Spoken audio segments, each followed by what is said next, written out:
Hey guys, welcome to another episode of Content Architect. This will be the first episode of the podcast. I'm very excited today. Is it Trui? Is that how you pronounce your own Yeah, name? Trui, yes. Yeah, cool. Trui is also somebody else who engages with, I guess you would call it like the stream guru, content creator guru space.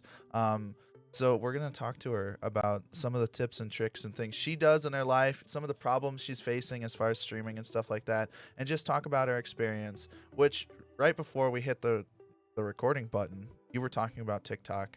So let's talk about TikTok. What's going on in the life? It sounds like you've had quite the challenge. Yeah. So on TikTok, I found out that when you post videos, it kind of targets your own local audience. So for me, I live in the Netherlands, so it started to target a lot of Dutch people. Well, on my YouTube, I make videos about streaming, and I wanted to do the same on TikTok. And I know that on my YouTube, most of my audience comes from the United States. There are a lot of other countries, but the biggest part is United States. So I thought it would be cool if TikTok actually sent my videos to people from the United States, because that was my biggest chunk on YouTube. So I thought the biggest chance of people liking my videos. Well, that seemed to be a challenge. I've tried so many things to trick TikTok into thinking that I'm in America, and literally nothing I tried worked, and I keep just getting Dutch people, and the account I made for it almost got more followers than my actually main account, so I'm getting really frustrated by that. And I don't know what to do with the second account now. Maybe I just start making Dutch stuff on there, because I've got a bunch of Dutch followers now there. Hey, it works. It's another stream of people that get in front of and talk about your stuff and do your stuff in front. What is Dutch Yeah. TikTok really small?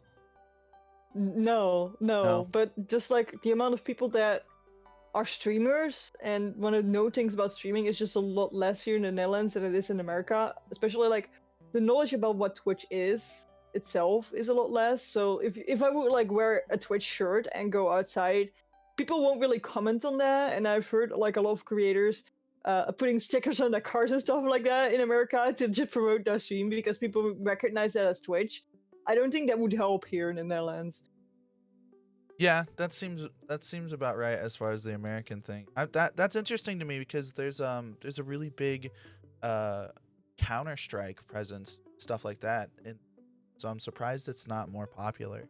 I don't think like a lot of people are playing. Like I have a Dutch stream as well, and I don't think a lot of people are playing Counter-Strike on the Dutch Twitch. I wonder, it must just be a bunch of filthy casual Americans then that are streaming it. To be fair, I think a lot of their viewership comes from you as far as like their esports goes and their tournaments. I don't know how many people per se like content creators are streaming that still. Mm-hmm. Yeah. Yeah, the Netherlands people kind of moved on to Valorant as soon as that came out. Have you played much Valorant? When it started, like, yeah. Recently I've been getting a little bit into Apex Legends. That seems to be the resurgence game this year. I'm not gonna lie, I see a lot of people stepping back into it. Like, this is literally, I think 2 weeks ago I started playing Apex. I haven't played it before. Okay. I was just like, I'm not gonna do the thing that normies do. Like, Norm. Okay. I was just like, okay, everybody's playing that. It's probably nothing for me. Let's see something that not everybody's playing. And then, then my friends were gonna play Apex, and I was like, okay, I give it a try, and now I'm playing it. Yeah. It's really clippable though, which is really nice about it. It's a fast game too, compared to a lot of other I don't games. stream it though. I don't like streaming multiplayer games, like at least like competitive multiplayer games. Oh. The one exception I do is like Mario Kart, but I do like playing like casual games because I like being able to pause it and just pay full attention to the chat. Where if you play like a multiplayer game, it's really hard to do, especially if you get into a fight. You need to kind of concentrate on that fight, or or like it will also get less content of the gameplay itself if you don't do that. So you kind of have to like wiggle between bringing value in the gameplay and bringing value with the chat. Where if you play a casual game, you don't really have that. Yeah, that actually seems really fair. It makes a lot of sense. I used to stream Siege, by the way. Like 2 years ago, I streamed Siege, so I I really know that it can be really hard to stream a multiplayer game when you have to pay attention to it. And just like the moment I started playing a little bit more casual games, I think Breath of the Wild was my first one I played. I was just like, this is kind of chill streaming this. It's yeah, it's just easier to pay attention to the chat, and I just felt more comfortable and relaxed when doing it. Mhm. Yeah. And so you've taken that as that's interesting. I've not heard of many people move towards that direction as far as streaming their content, which seems really nice that that's something that you're doing. Um, so when you do stream these super casual games, what are hmm some of your favorites? I love Nintendo games. I don't know, Nintendo just always has such a polish on their games, and I really love that. Um, I think my favorite one is Link's Awakening Remastered. It's just so cute. I really like that. And I think my favorite non-stream game would be Overwatch. So I do like playing these kind of shooter games, but because of the streaming, I feel like I'm playing more casual games because of that. I just feel more comfortable playing them on stream. Yeah, that seems pretty nice actually. So what do you have any challenges when you're playing these more casual games than you think other streamers might have as far as does it present anything unique to you? Hmm. You mean like how my gameplay is unique? So like for instance, one thing I can point out that we've actually already spoken about a little bit or I touched on is like Apex and a lot of these competitive games are Yeah. really clippable. So Mm-hmm. do you have any issues like generating clips as far as stuff from your more casual gameplay? No, I think you can make something funny. I think you can add a little bit more humor into things than you can with like a competitive game, especially if you're trying to win. Like if you're not trying to win and play a competitive game, you can still add a lot of humor trying to like melee people until the end of the game, for example. Like that's funny, but like you won't like you don't have a big chance of winning that way. Yeah, So I yeah. think like you can do that in casual games as well. You can focus more on doing something funny at moments than you would like focus on completing the game. Yeah. And you also get, like you said, more interaction. So that's something Yeah. for people to think about. So you do make a lot of content that's around helping other streamers and helping Yeah. other content creators. I'm curious to find out what made you want to start making this kind of content versus what a lot of other people do, which is just post game videos and different ideas and walkthroughs or whatever they feel like. When I started streaming, I had like such a trouble setting everything up. I started with Streamless Chatbot. It was Ankbot at the time. And I just had such a problem setting it up. It just was too much for me. And I had to search so many things up, but there wasn't like that many videos around. So I had to go through like this manual where it had some kind of things in it. And I had to kind of figure everything out. Then I wanted to switch to another bot because I thought like, kind of hard to set up. And then I had trouble setting that bot up. Then I had trouble like, what are Twitch emote? What is this kappa? What is this lol? What is this? All these things going on. What are the Twitch etiquette and stuff like that? I had so much trouble with everything, and everything seemed so overwhelming to me that it took quite a long while for me to actually understand streaming and understand Twitch enough to be a good streamer. And I think that if I can help people with actually setting things up and making things more clear and explaining things, I can get people to get going as soon as they can and just start working on improving their stream instead of getting to know everything, getting to know what to do. That's actually that's a fairly good goal, I think, in all reality. A lot of people that I see make content creation sort of help videos and stuff like that. hmm Um, I don't sense like a sort of goal coming out of them, if that makes sense. That's a very apt thing, which means you have like a circle of things, right? And Yeah. it's very defined what you want to work on and what you want to do. What's one Yeah, of your that's why my slogan is like stream smarter, not harder. It's just uh, because I want people to be able to go ahead and do things after they saw like this short tutorial without having to go through all these process of figuring things out. This way they can start quicker and stream smart. yeah, heck yeah. That's a really good thing. What do you think has been your favorite video to make as far as your streamer guru stuff goes? Oh. There's this video. It was like hard and fun to make at the same time. I did an interview with a lot of content creators, and that's also why it was hard because I had to edit the whole thing and it was so long. It ended up being 30 minutes inside YouTube, and it was like I think 3 hours of footage that I had to edit. Oh, jeez. And yeah, and in the meanwhile, I also so I recorded all these questions with the people, but then after that, I recorded myself saying these questions on location. So I went to forest and stuff like that to just Oh, film me doing these questions and trying to make interesting shots while doing them. I think I learned a lot about that, especially that if you are next to a road, you will hear the cars. And yeah, that seems I fair. think, yeah, and I think it's a really interesting video because there's a lot of perspectives from a lot of different streamers. And I've also learned there that if you just make a video with a lot of information without like just one general question that they answer, that nobody will actually watch it, even though it's a really good video with a lot of good good information in it. So yeah, I think that video learned me a lot. That pings on something that I think anybody who's made enough content on the internet knows. It always feels like the videos that actually end up getting views aren't the ones that you spend, not always, but aren't the ones that you spent weeks and months working on. It always feels Mhm. like it's something quick and dirty. Does this seem like Yeah, yeah, you agree? yeah. What was a video you thought wasn't going to do well that actually kind of outperformed your expectations? I mean, I guess the first streamer video I made, I was having trouble with Streamlabs chatbot for a while, and then I figured everything out. I had everything set up, and then all my friends had the same problem. They didn't know how to set it up, and they all came to me because they all knew that I had it and I was using it. And I set into Discord calls with them, with like each of them for like 30 minutes to an hour. And eventually I was just so sick of it that I was like, I'm gonna make a video. So I made a video, put it on YouTube, and everybody who was asking about it, I just sent it towards. And now that video has like over 30K views just because people were struggling with it and I helped them with it. But I just made the video to make sure that I didn't have to be in voice calls all the time with people to solve their problem. That's very, yeah, that sounds like the life of a content creator right there. Yeah. But it's always a pleasant surprise. Yeah. So what is something you kind of hit on this earlier a little bit?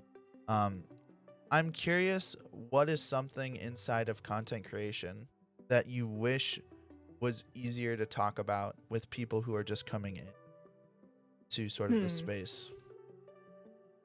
I mean, like, I think a lot of people expect that they will make a lot of money from the get-go.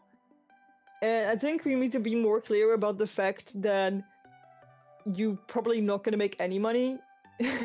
Yeah, Like, that's what my first video on the channel was about. I was like, not gonna make any money, let's be honest. like, and even if you do make money, you probably gonna spend it for like a more expensive camera or more expensive light. Like that's, I do that a lot. I buy a lot of equipment from the things I make because I love doing this. Hmm? And I love putting money into new equipment because I can make better content with it, and I can play around and trying to make things better.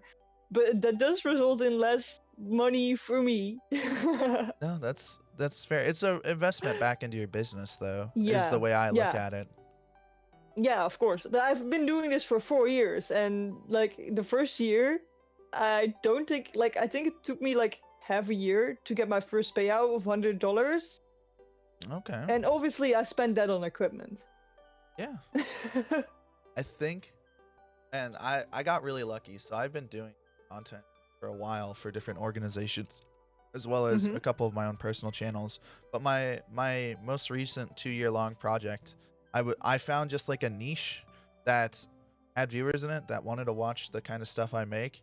And it was like almost instant. I was getting pretty much monthly payouts, and I was like, okay, Oh, well, I nice. guess this is where it's at. But a lot of people um never ever reach payout status on so many Yeah. platforms, and they make content all the Hmm. time. I think one of the things personally, and I don't know, I wonder what your thoughts are on about this, is when people are making content, especially on YouTube and stuff like that. I think the biggest failure I see isn't always in the content, but it also feels like more often than not it's in thumbnailing and titling and then descriptions. Uh, Mm-hmm. what do you think about that? Do you think you see that a lot too? Yeah, yeah. I there was this guy and he made videos and his videos were about playing the ukulele, and he called his videos like lesson 1, lesson 2, and he shared them with his students because of this whole pandemic thing, he couldn't meet with his students, and he was wondering why the videos didn't get too many views. And I told him, you have to rename them, how to learn, and then the song name on ukulele. Yeah. Because this way, people that are not familiar with you can actually find your video by searching the song name and ukulele. Yeah. That And that's he very instantly got more views. heck yeah. That's what I'm talking about. Sometimes it's just reaching out, and I wish I had time to help everyone one on one. Yeah. Which I imagine is part of the reason, like you said, you've already stated it.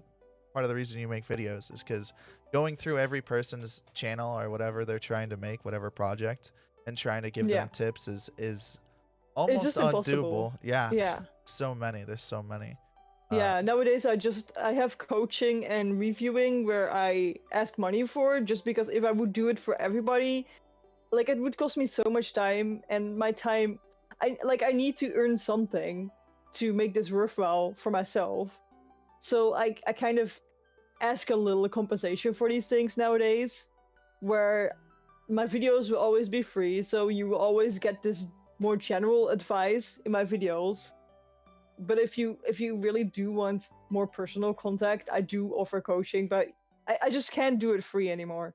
No, absolutely. I totally agree. I do coaching, and then I Mm-hmm. do esports organization overviews essentially. So I come and do an esports org. I look at everything I look at your Mm-hmm. financials. This doesn't normally happen for big ones, but like mid tier to small tier ones.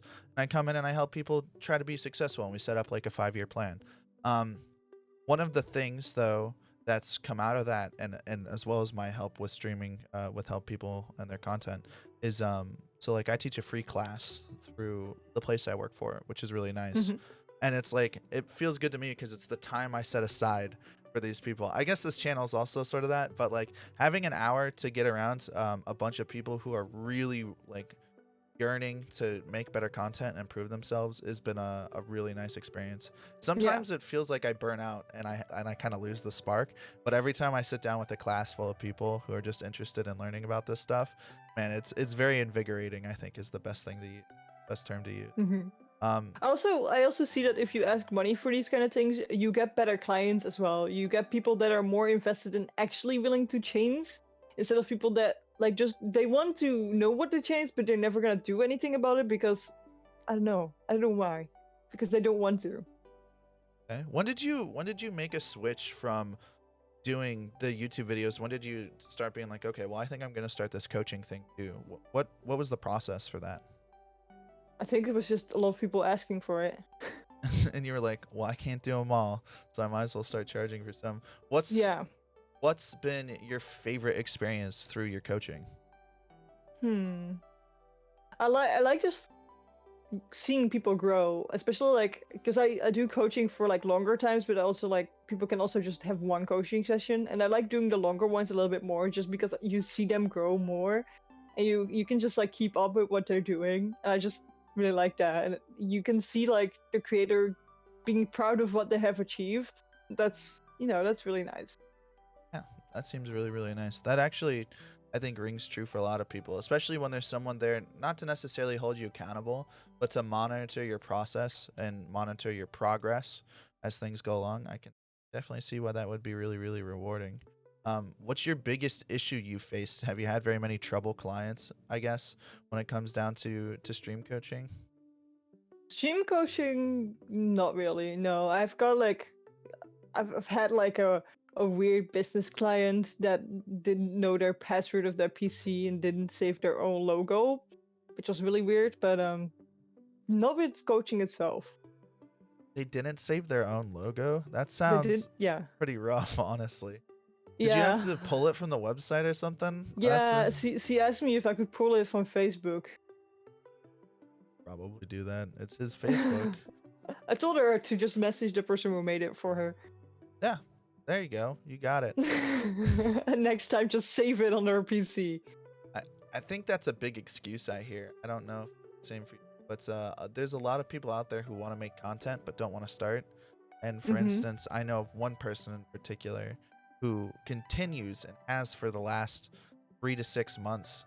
And one of the discords I'm in, he just will not stop talking about getting a logo before he starts streaming. And it's like, just start making content. People Just that make need a like a logo. smiley face in paint. Well, Let's go. and he wants to pay someone for $10 to do like a whole Mm-hmm. logo too, and I'm like, to get a decent logo for $10, not just the logo too. I think he also wants a graphics package for his stream, and I'm Hmm. like, you're not looking at the right price range. But No, not for a custom made one.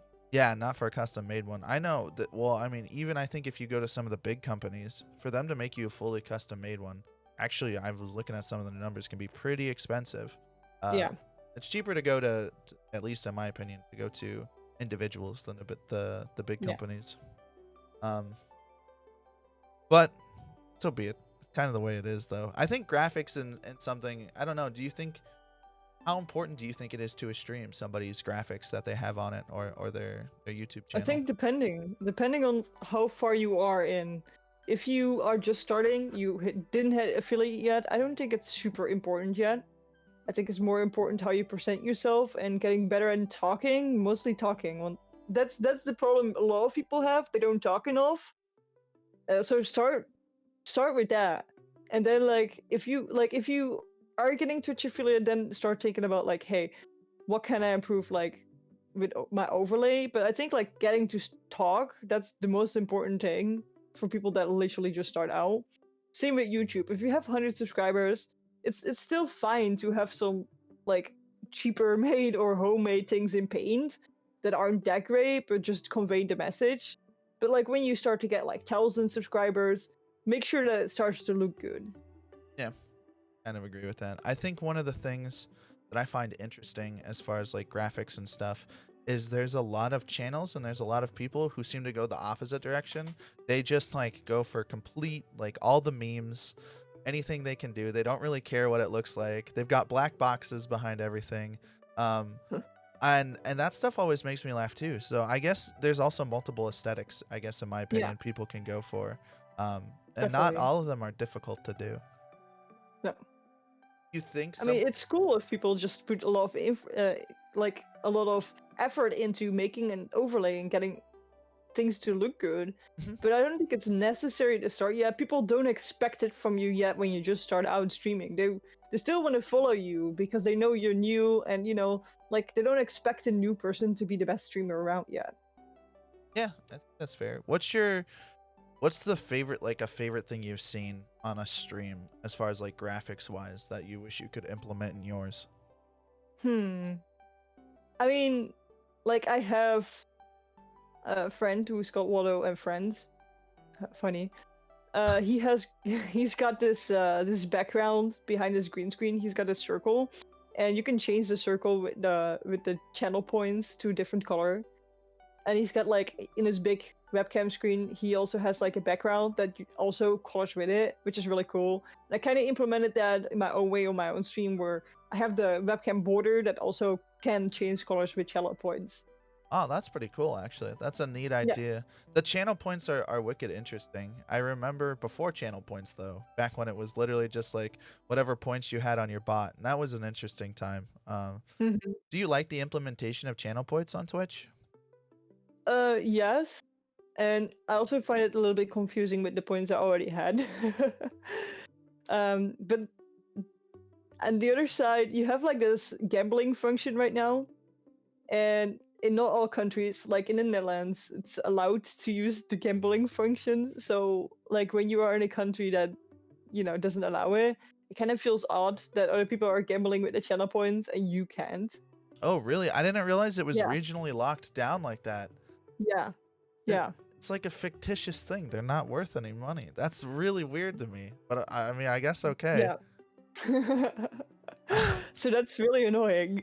So that's I think that's the thing I dislike the most about it. Just because I feel like a little bit left behind. Okay then. What Do you face any other strange? It seems like it's really weird. Maybe not weird's the proper term, but it definitely like I've not heard too many of these issues as far Mhm. as from any of my EU friends. A lot of my EU friends are in the UK though, so maybe they don't have Yeah, these issues. UK usually has these things as well. UK and US and then Canada usually just have all the things. So there's more things that I can do. For example, you got these treat stream, which is like this delivery service where your viewers can order things for you. Yeah, Food, I can't do that. Not available in the Netherlands. You got some similar service with gifts. I don't dream gift. I don't know now my head, but yeah, I can't do that in the Netherlands either. Then you got the Twitch bounty board. Can't do that in the Netherlands either. Let's this is see. so much stuff. It's This is for so ads. We can't do that either. that's so much stuff that's just locked Yeah. out to you. It seems so arbitrary. Is this based off of like local law or something? Well, only the gambling. Only the gambling and the rest Yeah, is just the services aren't available in the area yet? yeah, yeah. With the bits for ads, I think it's just because they don't have enough advertisers available in the Netherlands. We keep getting the same ads over and over as well if you just go to Twitch. S- Oh wow. That sounds Yeah. well, I mean, we it's similar ads, but to be fair, um guess I use a weird browser, so I don't know if I always see all the ads I should. I use something called Brave, and it's supposed to be like anti-tracking essentially. Um hmm I don't know how well it works, but apparently it Yeah. saved me a lot of time. So with the ads, like you probably see like one ad for the whole week on Twitch. That's like kind of how our ads work. Wow, that makes sense. Well, they buy them in blocks way beforehand, so it kind of makes sense. Is it normally like it lined up? What kind of ads do you see actually in the Netherlands? What kind of I stuff do think you? it was like there were like so like I don't know if you got that, but there was this whole discussion about Ninja having an ad on Twitch to like watch his Twitch stream back in the days. No, I A lot didn't of know people about were this. okay. So he had this ad on Twitch to let people watch his Twitch stream. It was like just made by Twitch themselves. And everybody's like super mad because people come to watch your stream and then Twitch just like go to Ninja instead. It's kind of weird. We've Yeah. got the same thing now in the Netherlands, but then with Dutch streamers, So where you they promote the Dutch streamers in a pre-roll ad on other people's channels. in a pre-roll ad, nonetheless. Yeah. Ah, jeez, dude, that sounds so rough. Why would they do Yeah. this? Didn't they look at it? I actually remember now that you've brought this up. Back when this happened, I remember seeing it and thinking this is really weird. I didn't realize it was controversial. And thinking about it back to now actually makes a lot of sense. Why why why would they do this? I wonder what Yeah, they're it's weird. thinking. Yeah. That's bizarre. Is it just one streamer or is it a bunch of streamers? You said No, two plural. streamers together. Like they're promoting like one stream. I think it's done now. Now I don't know. It was like some fast food chain. I'm not sure if it was like McDonald's or KFC or something like that. They're rolling that now. Okay. But I usually open a tab, then click on something else, do something real quick, and then click back in the stream, and then I don't see the ad at all. Because I'm just getting annoyed by the same ad over and over. Okay. That seems yeah, I can understand that. I think one of the strange things speaking so we're talking a lot about stuff that's localized to the Netherlands and stuff like that. What do you think um as far as collaboration? Because here it's really easy to collaborate. There's people all over the place for me to hmm get a hold of. Plenty of people. Don't live too far from a major city, so even if I just want to collab for someone for a day, they can fly in. I can go pick them up. We can drive around the city and do whatever we want. Do you have issues collaborating with people like that? I mean, like, for my Dutch stream, not really. There's a lot of people, like, I know a lot of Dutch speaking streamers, but for my English stream, I mean, all my collaborations are kind of like this through the internet because it's no way I'm gonna go to America to just record something like this, Yeah. you know? Well, you could come out So, for an yeah. event and maybe do some collaborations if they hold TwitchCon again or something like that. I mean, if I can pay for it, it's gonna be really expensive It is gonna be to come really all the way to expensive. America. Like, it's gonna cost at least 3K. Yeah, that's another thing people don't think about as far as collaborations. Like, you look at podcasts where they fly people out, like the Joe Rogan podcasts, and to be Hmm. fair, they make a lot of money. But I Yeah. imagine one of their biggest parts of their budgets, now that they have all their equipment and stuff, has got to be flying people out there and then feeding them for the weekend or whatever and all that stuff. Yeah. That's gotta be a huge expense. Yeah, the furthest I've gotten for my content curation job for now is Belgium, so and that's our southern neighbors, so yeah. Yeah, that's fair. It would be going to the next state, basically. Yeah. No, I mean I understand. That doesn't it's not too far away. But at least you're trying to do stuff though. What's Yeah. something that what's um and I don't know if maybe I had this on the list of questions and I was curious. Do you have anything like big coming up in the future that you can talk about, or are you saving all your stuff? No, keep stuff secret. Keep it safe, sort of in your own head. I don't know, when does this podcast come out? It'll probably come out next weekish. So probably Okay, so towards the end still of in next week. May. Yeah, still in May. Still in May. Okay. So this whole month of May, I'm actually raising money for St. Jude. Yeah. And we're doing crazy stuff, literally every stream for the rest of the month, because I set the goal to be $1,000 and we reached it already. So I need to do all the crazy things I promised for every $100. So I spread them out during the whole month. So at least we're gonna do all those crazy things. And I'm gonna be like the last Tuesday of the month. I'm gonna be on the Twitch front page for it as well. Congratulations. That's really, really cool. I actually saw you were doing the charity stuff. And then my boss sent me a clip of you in a Luigi costume, I think it was, or a Mario Yes. costume. And I started laughing.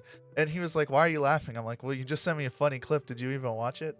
Um that's really, really cool. Charity streams are something that I can really get behind. We just did one over on my personal channel. We did one last night. And I dude, I cried on stream. It was so I was it was a such a it was a cause that's near and dear to my heart. I just ended up crying on Mhm. stream. We raised around $1,000 in like 3 hours. And Wow. yeah, I was so impressed. It was so like we're doing, I think I mentioned this before, it's like a player election group inside of the game I play. And so there's a bunch of candidates that need to be interviewed. There's like 44 plus candidates. And so what I did is I had them on sort of Raj Royale style, where we knock someone out every round, get down to the bottom one. And people really liked it, and we raised a bunch of money for charity, and it was just a blast. Man, though, running big streams and running big events, especially ones over multiple days like that, got to be tiring. Yeah, yeah, it is. Yeah. Yeah, and then you know that they unlocked the 10-hour stream as well, so. Have you done many really, really long streams? Have you done a 24-hour stream? No, I've only done like 12-hour stream was my longest, and I've done one 10-hour stream, and then this one is gonna be my second 10-hour stream coming up. But I just don't do that well without sleep. I have never stayed up for 24 hours, which is kind of weird. People think I'm weird about that. So I really need my sleep, and I think it's better to then have a shorter stream and have better content than it is to actually just, you know, hurt myself with not having enough sleep. And also, like, I feel like if I'm at that point, I'm also not making great content anymore, you know? Yeah. As someone who's done two 24-hour streams, it's not the end of it is just like a delirious mess is really the best way I can say. Like most of the reason people come and stay for those streams are just to be there, because it's like an I was there Yeah. sort of thing. But then like a lot of what carries the content are my friends who come on the stream, because they're all content creators as well. And Yeah. that's They that, have slept. yeah, they have slept, so they can be funny. I'm just sitting there like, I would really like to sleep now. What's so speaking of things, what's a tip for you people maybe that you have about surrounding yourself with content creators and stuff? I think if you're trying to make friends because you want your stream to have more viewers and you want to get their viewers to your stream, I think that's the wrong way of going about it. And I think a lot of people try to do that. I think the best way of going about it is making friends with content creators, because then they can give you tips and you can ask for tips. more than that they can give you viewers, because this way, like, they might give you viewers and they might give you shoutouts, but it's way more valuable to have them as a friend that gives advice than to have them as like a viewer pusher. That's really, really true. I don't know how often it happens to you, but I've seen it happen often. Like, I'll dump a raid of like 50, or if it's been a really good stream, maybe even 100 people if I've had a really good Hmm. night, and they lose all the viewers just a little bit. Yeah. Um, and I mean, it's great for a moment because you get to see somebody who's excited. Yeah. Normally, people in the category don't have that many people watching them, and that's cool. But short term, your 5 minute gains from it are not worth trying to actually make friends. I think that's a really, No. really good piece of advice for people. Yeah, and also like try and just make friends with people that you actually would like, because it's like you're driving yourself crazy if you're gonna go to streams and trying to talk to people but where you feel miserable and like you hate this person and you hate that stream. Like, I've done that at the start. I've gone to streams that I literally hated because I was like, oh yeah, this person, maybe we can be friends, and maybe, maybe we can share audiences. Well, that's just stupid. Like, they're never gonna like your stream because your stream is like way different than that one, and you're not gonna enjoy your time either. Like, none of you is gonna win that. It's a lose-lose situation. Yeah. That seems really accurate as well. Um, what do you think about growing in people's chats? What do you think about like Twitch etiquette? So maybe not necessarily going in and dropping your link and being like, "Hey guys, I'm Hmm. going live soon," but I've seen people go from 0 viewers to 100 viewers just because they get known inside another streamer's community. Like Mizkiff is a good example of this. There's people inside his community where they're popular in Mizkiff's chat, so when they go Hmm. live, other people from Mizkiff's viewer base go and watch them. Yeah, so what I think the best way of doing this is just generally being interested in a stream, generally talking to people, not only to a streamer, but also reacting on other people in chat. I think that's an important thing because then you're building community feeling and not only just you and the streamer. And then the way to tell them you're a streamer is to rate them. It's the best way to not be rude about it. That's a fairly good way to go about things. Yeah, that's really true. I remembered when I first started out, I had not figured out how to disable the 0 viewer or the 1 viewer raids and stuff like that. It happened a lot. It was really annoying. Which, I mean, to be fair, I don't mind it. I think people kind of troll with it just to see their name pop up on screen. Um, Hmm. but I think that's one of the things that I wish I had known when I first started. So, what's some challenges you've been facing recently as far as content creation? We talked about TikTok. Is there anything else? Internet. The internet? Yeah, The yeah. internet. It's been falling out on me the whole time, and the internet provider kept saying it was just our router and it was something in our network. And I kept calling them for months, and now finally they admitted it was them and they sent in a new modem to us. I just installed it today, and we haven't fallen out in this whole conversation. So I think it's working. Heck So yeah. I hope everything is fixed now. But like that was the worst thing. And my boyfriend has like a stream set up there as well, as we do our Dutch stream there. So when the internet went out, I often just jumped into the car and drove to his house to set up there to stream from his house, and then he just had to be quiet for a couple of hours.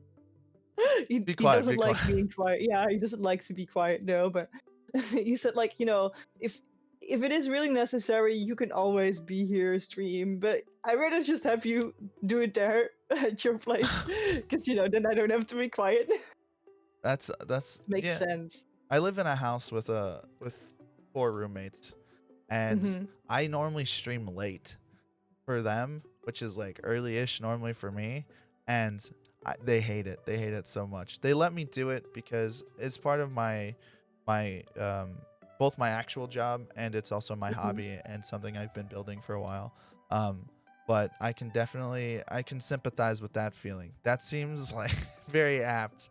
Um, so the internet's been going out a lot. You've been dealing with Yeah. TikTok. Yeah. I do have a question though. As far as like TikTok goes, what is something that you really like on TikTok that you wish you saw more on other platforms?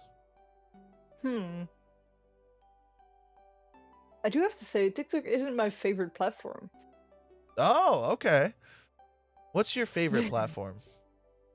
I would say YouTube. YouTube's a good Yeah, platform. Evergreen yeah. too, which is really really nice. That yeah, that I think that's my favorite thing about it. I can make a video, be proud of it, post it, and then I can look back and see like it's just like a photo album from back in the days when you were young, and you can just look through it and you can just like enjoy the things you already done. Where with Twitch, it kind of goes away. Like after your stream, you're kind of done with it and you move on to the next stream. But with YouTube, you can just like enjoy the things you already done, and it feels like you more accomplishing something that way because you have this whole backlog of things. Um, all right, here's another one for you. So, we're gonna fast travel 5 years into the future. All right. So I'm curious, in your opinion, in 5 years, what's the stream landscape look like to you? Is YouTube ahead? Is Facebook? Is there a fourth party? Is Twitch still top dog? What do you think? Hmm, it's really hard to see because like the amount of viewers Twitch has grown in the last 5 years is like it's insane.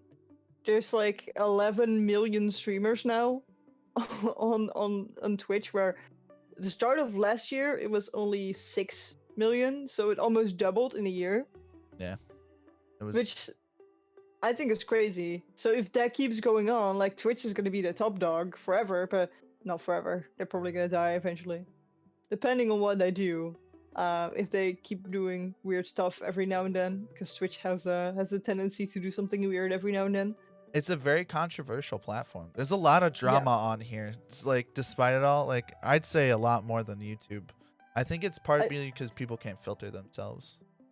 and I also think that not being able to do TwitchCon is also having impact on this all, because I feel like TwitchCon is always giving a little bit of a community feeling to people, and that's not happening right now.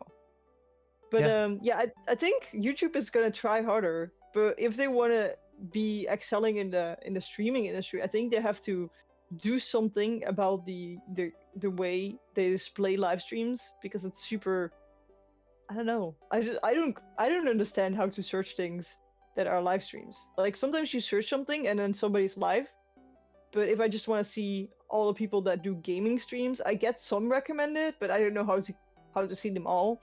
I think to change these kind of things is really necessary. If is will YouTube actually get more viewers on the live streams? I think yeah. I think another thing that's really holding them back is sub emotes. They really need something because that's they have such. subway modes. They do. I haven't Yeah, even looked. Me and my friend were talking about this the other day. We were they looking have around the channel. membership. They have membership emotes. Ow. All right. Well, looks like I got to get more up to date with YouTube then. I'm out of the loop. They have badges as well. I've You can seen set the custom badges. I've seen the badges. I didn't see the emos. I guess I'm Yeah. just blind as a bat. To be fair, I don't spend too much time watching YouTube stream. I think the one that I've watched the most is probably Dr. Disrespect after he Mm-hmm. moved, because man, that guy's production quality is top notch for a live stream. It's pretty crazy some of the stuff he ends up doing. But he might be one of the biggest streamers I watch. What do you like watching? Do you like to watch the big streamers, or do you like more sort of homegrown stuff, smaller communities, easier to get into I and interact? usually, yeah, I usually watch smaller communities. Usually, like between 50 and 100 views are usually the sweet spot where I watch. There are like smaller communities that I also watch, but more like if I see like the content that I mostly enjoy usually is between 50 and 100 viewers. I do almost never watch like huge streamers. The only one that I use occasionally, like watch occasionally, is Miko. She's like the VTuber. Dude, she's so funny. Her editors Yeah, and the stuff she does on stream absolutely blows me away. yeah, Incredibly talented, like rigor for VRs and stuff like that. And of course for her puppet, but not just that, it just funny, just really yeah, really funny. It blows me away. Every time I yeah, see her on an exactly. interview, it's Yeah, crazy. so that's why I watch her. But I don't watch like other big streamers. I feel like I really need that chat interaction with the streamer for myself. Otherwise, it needs to be like really like TV, and I feel like Miko is kind of like TV. Yeah, there's always sort of like something going on. Yeah. Uh, yeah, I think I can see that. That's really true. There's a lot of lull in between streams. Like, I think about a lot of content creators, and a lot of the time, like, I won't go watch someone's live stream until something happens or something goes on. Mhm. Like when Summit got in trouble for having the flower vase on his stream and he lost his monster partnership, was the first time, like, I follow Summit, but it was the first time I had watched his stream in months, just to see kind of like what the community was about and what was going on. Um, but other than that, I wouldn't say I'm in there all the time. I kind of agree. I think one of the nice things about smaller communities is you can go in, type something in chat, and actually get a response. It's one of Yeah. my favorite bits. Yeah. Yeah. Um, Exactly. the interaction's really key there. I wish more platforms had interaction, actually, like better interaction with people. Mhm. Do you have any like stories about Twitch and interaction as far as you interacting with your community in a way that you thought was really cool and interesting? Hmm. That's a hard question. I apologize. I didn't try to make the questions too difficult. I mean, I like to play games with them. That's sort of like interaction, but I wouldn't say that's super unique.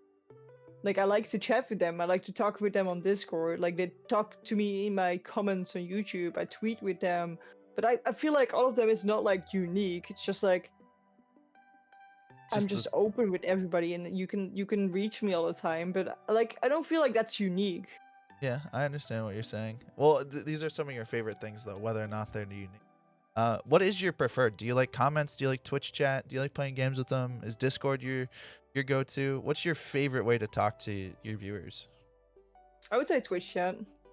Twitch chat? Yeah, that's a Yeah. good one because it's live. It's right there. They can see what you're doing. Yeah. Yeah. Yeah. And it's also like you have a bigger amount of people at one go. Like in Discord, people are kind of like hopping in and out during the day. But in Twitch, it's like you start and there are people. And with Discord, that's not per se the case. You ask something and then like an hour later, like you get a reaction. But you know. Yeah. It's very yeah, no, absolutely. You're really right.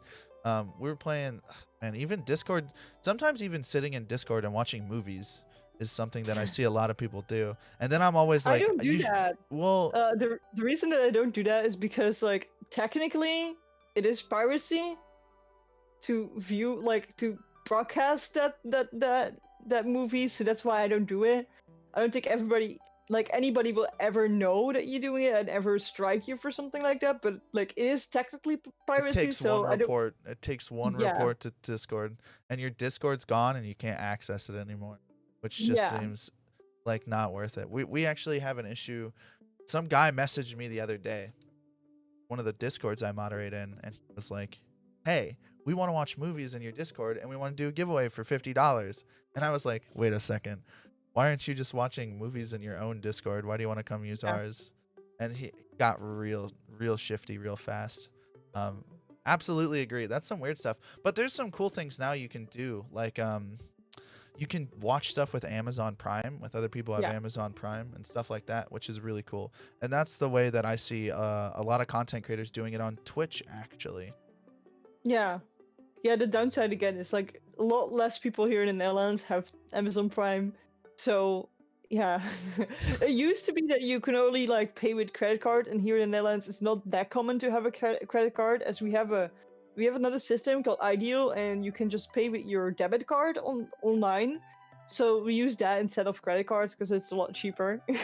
That's But yeah. they recently implemented that on Prime, so now you can actually have Prime just with a debit card, which is really great. Okay, so you guys have like a whole separate system for your debit cards Yeah, than we do. yeah. That's really interesting. Is everything right on the card for someone to do it? Because like here, like here's my debit card.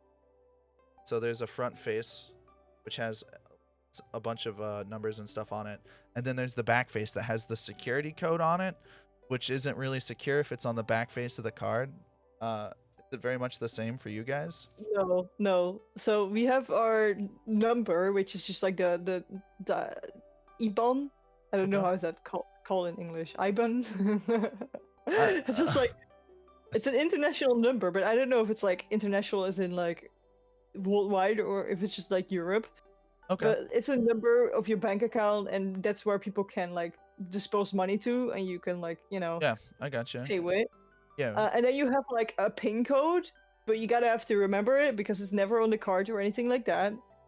They will usually send it to you in an envelope, not with the card, but a couple of days later to your home address, and they will make it so you can't see the code from the outside. They like make it black all around it, and they have like something you have to pull off to see the code and everything.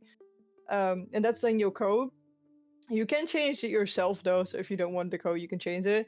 And then you have you can put it on your phone, and you can scan like this QR code to log in, or you have these little machines where you can put your card in, put your code in, and then type a code over that's shown on the internet in the reader. You get a code as feedback that you put back into the website, and then they will pay.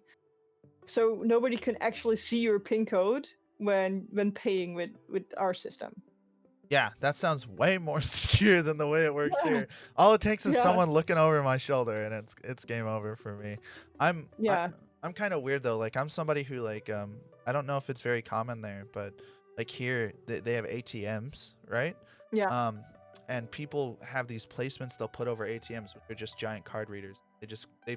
They skim people's card information all day long. And I'm the kind of Yeah, guy that's who true. goes up to the ATM and I check for that kind of Yeah, stuff. me too. Yeah, and then like so when you put your pin in, right? I don't know if you guys have to put your pin in, but we need to put our pin in if you want to get money out. What they sometimes do is they have this heat meter and they come after you and they look at like how warm these buttons are to see what your pin code was. So Okay. what I do is I actually wipe my hand over the whole thing after I'm done, so it's all warm. I didn't even think people did that. I had no Yeah, idea. people do that. Oh jeez. Yeah. It's the Let's say same. I'm pretty paranoid.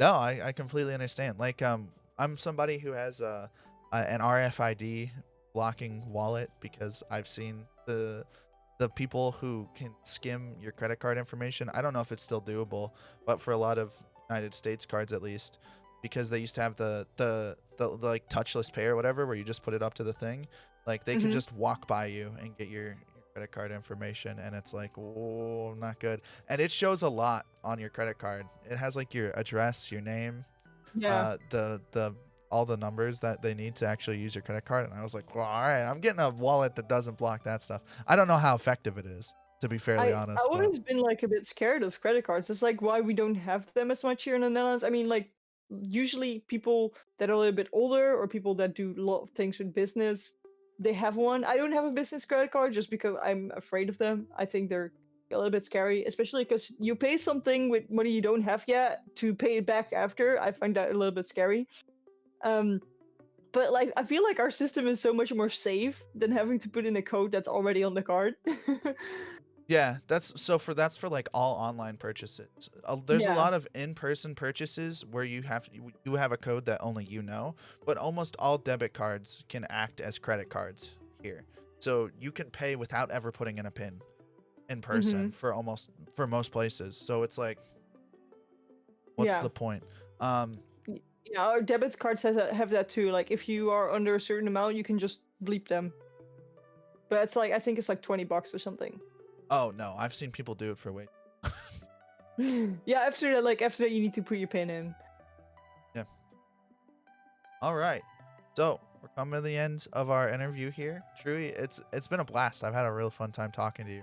Thank you for coming for an hour and sitting down and chatting with me about all different kinds of Thanks for stuff. having me. Yeah, anytime, anytime. I Uh, like people in interviews.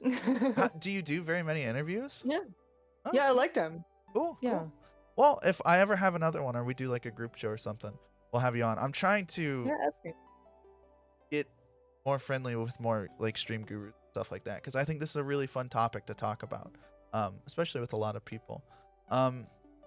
So do you shout out your stuff? Tell us what you're doing. Anything else you'd like to say before we have to go? Well, I'm Trui. If you're Dutch, yes, that's just a sweater, trui. Um, yes, my name means sweater. You can find me on YouTube, Twitch, Twitter, Instagram, TikTok, Discord, Guilded, You can find me literally everywhere. I do have a Dutch Links stream as below. well, which is called Goed Gemust.